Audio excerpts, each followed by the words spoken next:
Nunca pensé que un simple baile, una noche de víspera de tormenta en la hacienda, pudiera sellar un destino tan cruel. Pero fue en el calor sofocante del salón, al compás de aquel vals melancólico con mi suegro, que se encendió una chispa prohibida, el preludio de una tragedia que nadie, salvo quizás yo, pudo ver venir. Y ahora, con el eco de su último suspiro aún en el aire, entiendo que para desentrañar el nudo de esta pena, debemos regresar al principio de mi llegada a esta tierra bañada en olvido y silencios. Mi llegada al sueño dorado fue un desgarro. De Madrid, sus prisas y su bullicio, al corazón de Andalucía, donde el tiempo se estiraba como una tela vieja bajo un sol implacable. Vine con Ricardo, mi flamante esposo, un hombre cuya sonrisa era tan efímera como las promesas susurradas al viento, y cuya presencia en mi vida se sentía tan incierta como el futuro que me aguardaba.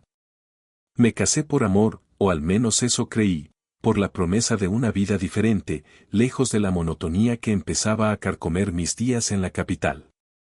Pero aquí, en esta hacienda que olía a tierra húmeda, a naranjos en flor y a un pasado indescifrable, el amor parecía diluirse, reemplazado por una soledad abrumadora. El día que llegué, el calor era ya una bofetada. Bajé del coche, un poco mareada por el viaje y la novedad, con mi vestido de lino fresco color lavanda que, a pesar de su ligereza, se pegaba a mi piel sudorosa. Mis manos, aún con el rastro de la manicura urbana, aferraban una pequeña maleta de viaje, el único vestigio de mi vida anterior. El aire, espeso con el perfume de azahar, me envolvió, era dulce, casi empalagoso. El blanco impoluto de las paredes de cal de la casa cegaba bajo el sol de mediodía, y el azul cobalto de los detalles parecía una herida abierta en el paisaje. Ricardo me presentó a sus padres, don Fernando y doña Carmen. Él, un hombre de hombros anchos y mirada profunda, surcada por años de sol y silencios. Sus manos, callosas y fuertes, parecían esculpidas por el trabajo en la tierra, contrastando con la delicadeza de las mías, que él apenas rozó al saludarme. Había algo en sus ojos, una melancolía velada, una quietud que me atrajo de inmediato, como si guardara un secreto que anhelaba compartir. En cambio, doña Carmen era la antítesis. Esbelta, con un moño impecable y unos ojos que parecían hechos de hielo. Su saludo fue un gesto austero, una mirada gélida que me escudriñó de arriba abajo, como si yo fuera una intrusa llegada de otro planeta. Sentí su desaprobación instantánea, una punzada fría que me recorrió el pecho. Los primeros días fueron una lenta agonía. Ricardo, inmerso en los asuntos de la hacienda y sus viajes de negocios, apenas estaba. Me dejó a merced de la rutina impuesta por doña Carmen, una mujer que gobernaba la casa con una mano de hierro envuelta en terciopelo. Mis mañanas transcurrían en un silencio que se volvió ensordecedor. Intentaba ayudar en la cocina, pero doña Carmen me relegaba a tareas menores, siempre observándome con esa mirada escrutadora. El roce de mis dedos sobre la porcelana fría de los platos era un contraste con la rugosidad de la piedra bajo mis sandalias de esparto. Fue en el invernadero de los chiles, donde el calor era una segunda piel, que encontré un respiro.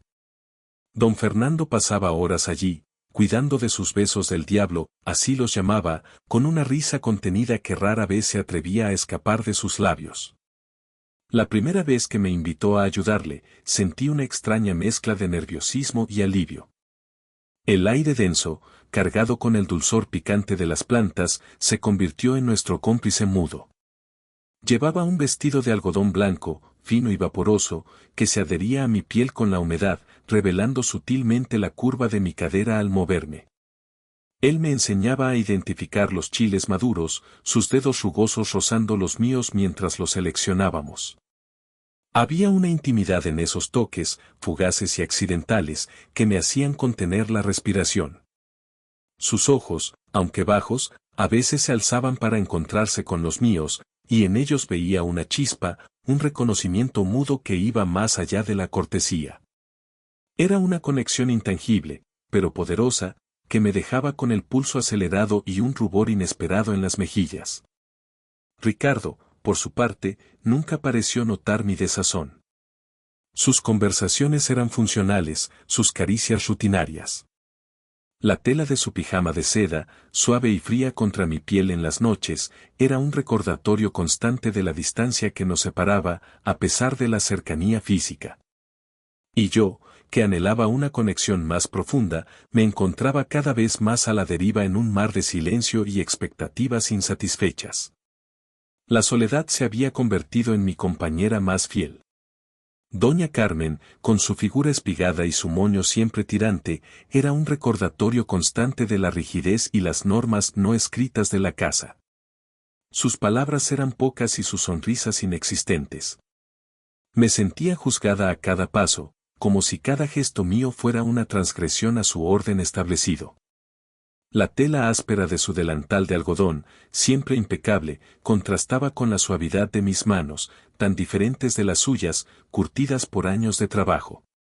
La vida en la hacienda era un baile lento, monótono, donde cada paso estaba predeterminado. El sol se alzaba y caía, tiñendo el cielo de naranjas y púrpuras, pero mi alma permanecía en penumbra. Me refugiaba en el invernadero, en la compañía silenciosa de don Fernando, donde el calor sofocante y el aroma de los chiles picantes, los besos del diablo, parecían disolver las barreras.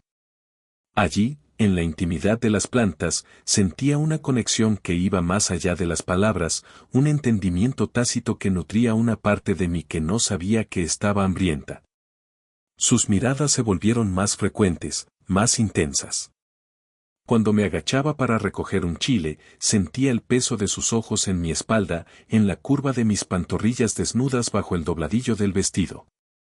Era una sensación extraña, una mezcla de pudor y una curiosidad que me quemaba por dentro. No era la mirada de un hombre lascivo, sino de alguien que veía algo en mí que nadie más había visto, algo que yo misma empezaba a descubrir. Era la mirada de un alma solitaria reconociendo a otra. Aquellas tardes en el invernadero se convirtieron en mi refugio, mi pequeño secreto.